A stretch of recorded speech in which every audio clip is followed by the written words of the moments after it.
Welcome to part 3 of Mojo, and the sky is lovely today.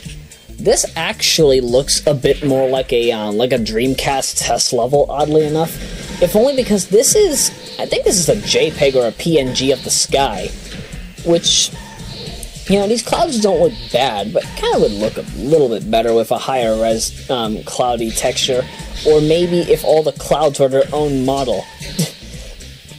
You know, I've made constant jokes over the years about models in video games, and one of the jokes that I constantly have going on here in the city of Lynn, Massachusetts is that imagine if you were playing a game and you decide to look at the textures of everything on screen.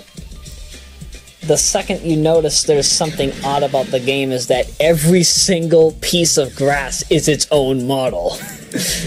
Its own unique model, and it just looks in the utmost confusing of ways. I don't know how I would be able to explain that to somebody, because you know, nobody ever honestly expects that, you know, every single cloud is, that every single piece of grass is going to have its own model, that every single every single cloud will have its own model. Heck, I can imagine a video game where every raindrop is a randomly generated model thanks to the effects of RNG.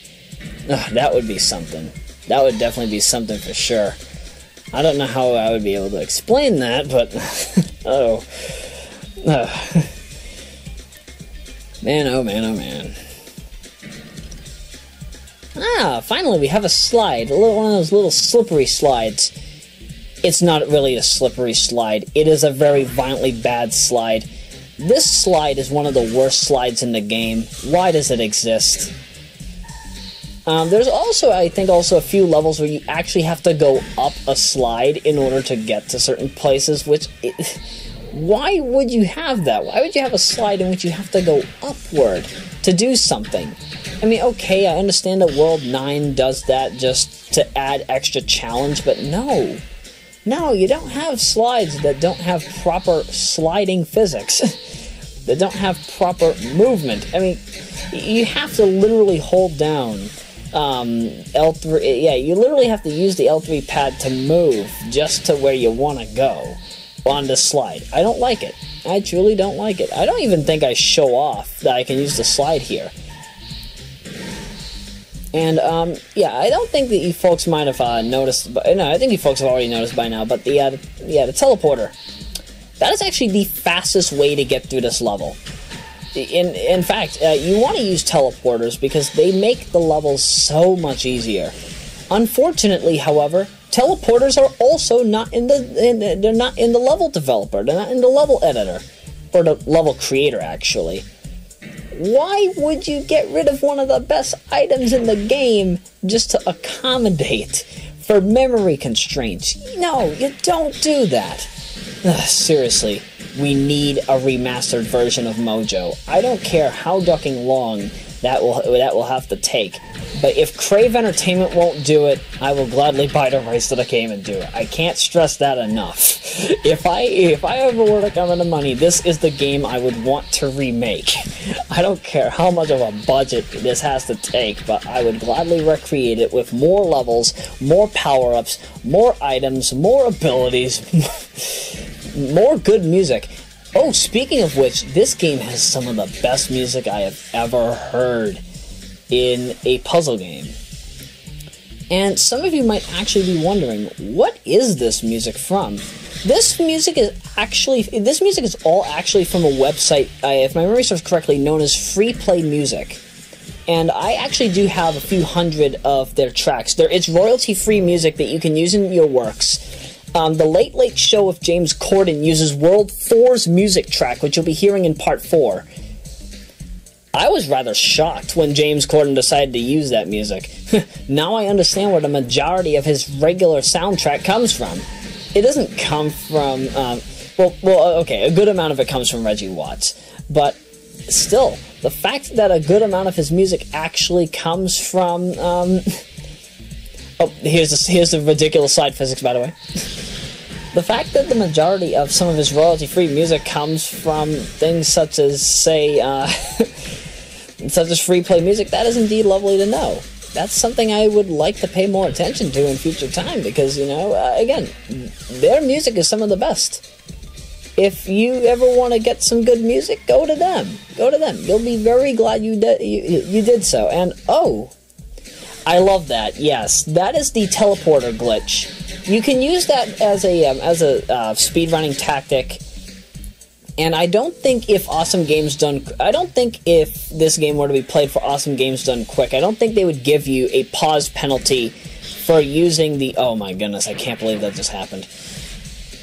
But I think they do... I don't think that they would penalize you for using the teleporter glitch if they knew that pausing the game would allow you to do something such as that. No, I think they only penalize you if you save a file or something. Maybe that's what I'm thinking of. Can't be sure, but who knows? Maybe that's what I was trying to say. Maybe that's what I was thinking. Can't be fully sure at the moment, but I'll give it back to you when I can figure out. Now, why would they have... Oh, that's why they have those gray blocks on those very minuscule platforms. That's for extra mojo, but why would you need that in World 3? World 3 is not even hard. World 3 is pathetically easy. I mean, it's one of the easier worlds in the game. Although, again, I have to say it. You gotta be fucking kidding me. I can't believe I just did that. I could have used the bonus infusers, but I said, duck it. I don't need to get rid of my own infusers just to regain it later on. But, oh man, that was sad. That was just sad. Why did that happen? Oh, you're kidding me, right? This game really does run on ridiculous ball physics from rooftops. I mean, heck, you could just be bouncing a ball and then it just falls off in the oddest of forms. I've lost a lot of basketballs that way. I'll be absolutely truthful. Like, you know how you play a game of basketball, like just backyard basketball, and you're just, you make a shot that's so powerful that the ball just happens to fly completely out of sight and above the fence. It's depressing when those kind of things happen, because unfortunately what ends up occurring later on is you can't get your ball back. Like, the neighbor won't give you back your ball or whatever. And that's sad. That's sad. I want to have my ball, dang it. I want my ball. But actually, there is a ridiculous glitch that I've shown off twice on this channel, and that is the NBA Hang Time Missing Ball glitch. Now, what that is that in NBA Hang Time, apparently what happens is, like, I guess if somebody catches the ball or rebounds the ball in the rooftop court, the ball ends up warping to an unknown portion. And bear in mind, this is in the arcade version. I don't know if home console ports fixed it in the Ultra 64 and PSX ports that featured the 1996 NBA draft players. But what basically happened in that was that the ball ends up going missing. It ends up going to an unknown portion of the coordinates, and basically that's the end of the level. That's the end of the quarter. So if that happens in the fourth quarter, that's the end of the game. You have no way to rebound from that. But if you won, then kudos to you. The fact that I've had that happen in only how many games have I played? I've played 90 full games, not including replays. And I've only had that happen to me twice. Twice out of the entire time. So 2 out of 90 times. That's one. You have a 1 in 45 chance of having that happen in rooftop court. So it kind of relates to what happens in actual life when a ball literally goes missing. I would not be surprised if people have actually had that happen in their own lives, or if they've had that happen in hang time. So please, if you happen to have had that glitch, please show it off as a video response, either to this video or one of the NBA Hangtime glitch videos that I already showed off. Because, man, was that ridiculous back in the day. And also in recent time. I'm bringing retro back. In some of the oddest of ways probable, but I don't mind. I truly don't mind.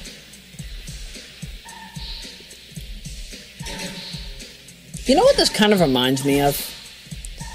This platform here, it just reminds me of, like, how do I put it? You know those old diners from like the 50s and 60s that look like, I don't know, they have these lovely tables, and the cloths look exactly like this. I actually do have, like you know how in the summer, how they have food, on, like, little red baskets with the checkerboard paper? It looks just like this. It looks literally just like this, which is very surprising. I would have never thought back in the day that this is what I would be seeing from my, from my food, and I definitely wouldn't have ever thought of seeing this in my own games. Or at least the games that I have played over the years. One of these I think is an instant death pit. So you gotta be extremely careful as to where you go, but as you can see, these have really horrible physics. I really don't like the way that these slides are. You have to go with the bounce. If you don't go with the bounce, chances are you're gonna lose your ball and the bonus round will be over. Especially if you end up accidentally hitting one of the death blocks. And we'll get into death blocks in World 4. It's painful. That's all I gotta say. Now we have diodes. And diodes are rather unique for comfort. What diodes basically do, you can only pass through them in a specific direction. Which is, it's rather understandable. Like, see there? Because those arrows are facing in their respective directions, you can only come from that portion. You can only come from where the flat side of that arrow is, and you're gonna see that right here. I think. Nope, because if I did that, I would have accidentally hit the red. Right. Why did I switch to blue? Oh, right, because there are blue blocks I have to deal with. But nope, let's not deal with those first. Let's deal with the greens and the yellows. Oh, there we go.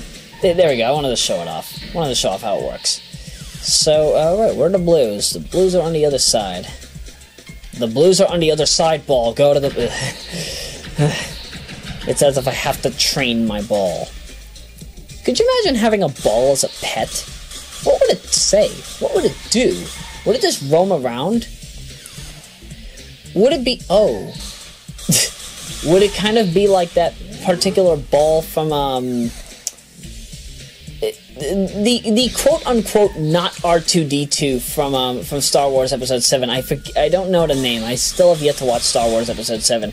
I actually have still yet to watch Episodes 1, 2, and 3, actually. Yes, I have not watched any of the prequel films. I've seen them in part thanks to UPN 38, but I have not actually fully watched any of the prequel films. I've only seen Episodes 4, 5, and 6, so... it's going to be a bit hard for me to get used to the thought of watching the later episodes. I mean, yeah, the earlier and newer episodes, but hey, maybe at some point I'll get back into things, but just not yet. Maybe I'll take the riff tracks route. Who knows? Who knows? I mean, heck, that's how I've been trying to. That's how I've wanted to handle more modern material. Just handle it by means of just talking over it after watching it for the first time, because I think Lewis did that. Yeah, he did that with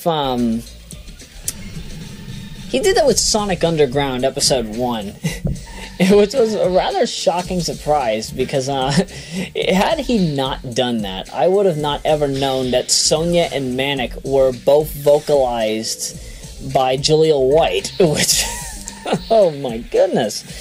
I did not know that for a good long while, and bear in mind, this was, I think, in 2011 or 2012 that I saw that, so it was a shocker that I didn't know about that at that point, and really? Really? Again, I'm trying to do these levels without the need of the bonus infusers. You can see why this is just painstakingly brutal for me, because I want to be as perfect with this game as probable. I don't want to have to use bonus items for something that I can do by normal means. You understand what I'm saying? It's not that hard to understand. This is one of the simplest games I've played up to now. Yet I always find a way to make it hard. Why is that? Why is it that I find ways to make a good game hard? And you gotta be done kidding me. Or am I going to use the bonus infuser? Can I get back up on there? Oh. Wait a minute. I'm gonna try. Oh, I was gonna try, but I guess I have to sacrifice my ball. Oh well. But nothing lost and nothing gained. I can get rid of these red blocks without having to do much now. But we do need the yellow. We need to go there so we can get my Coke Zero. Nope. Just open the lock. I don't actually drink Coke Zero. If you try to give me a Coke Zero, I will probably not drink it. I don't like Zero and I don't like Diet. If only because of my history with studying the issues regarding Diet and Zero soda. Because for those of you that are unaware, when you drink a can, literally a can of Diet soda, that can increase your risk of cancer by 61%. 61%! Can you believe that?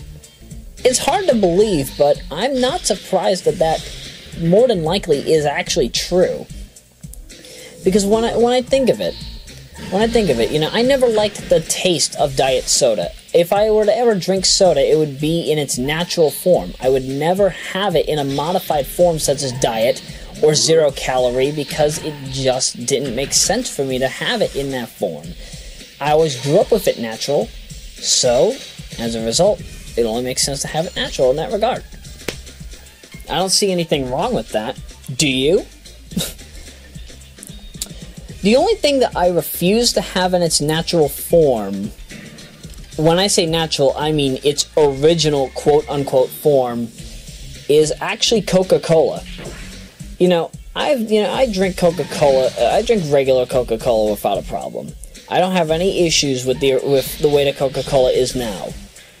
But back in the day, far as I'm aware, you know, some of my fellow older friends and relatives, as well as colleagues that grew up with Coca-Cola back in the 60s and 70s, they remember it as Coca-Cocaine. And basically what Coca-Cocaine is, it's exactly what you think it is. It's Coca-Cola with cocaine in the formula, which is not abnormal.